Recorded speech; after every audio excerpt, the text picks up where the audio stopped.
এবার নন্দননগর উচ্চ মাধ্যমিক বিদ্যালয়ে নিশি কুটুম্বের থাবা। চোরের দল হাতে নিল নগদ 40,000 টাকা, একটি বহুমূল্যের ড্রোন সহ আরো মূল্যবান সামগ্রী। ঘটনার তদন্ত শুরু করেছে জিবি ফাঁড়ির পুলিশ। এই দুঃসাহসিক চুরির ঘটনাকে কেন্দ্র করে এলাকায় তীব্র চাঞ্চল্য ছড়িয়ে পড়ে।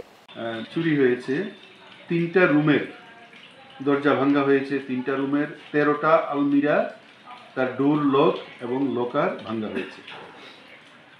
অফিস রুম থেকে লকার ভেঙে, যেটা আমাদের স্কুলের ক্যাশিয়ার আমাকে ইনফর্ম করলো, প্রায় 40,000 টাকা ক্যাশ লকার থেকে লকার ভেঙে নিয়ে গেছে।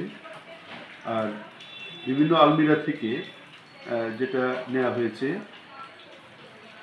একটা সাউন্ড সিস্টেমের machine, cordless microphone set, wire set, একটা ব্লুটুথ স্পিকার, তারপরে একটা বাক্সের মধ্যে পুরো অটল টিঙ্কারিং ল্যাবরেটরির প্রচুর মেশিনারি এবং ইকুইপমেন্ট ছিল, এইটা পুরো বাক্সটা নিয়ে গেছে।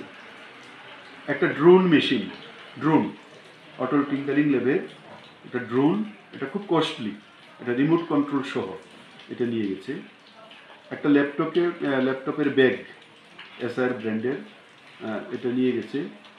আর কালচারাল অ্যাক্টিভিটির বিভিন্ন ম্যাটেরিয়ালস, আর সব টাওয়েল, বেড কাভার, আর অনেক কিছু। Bureau report, Tripura news.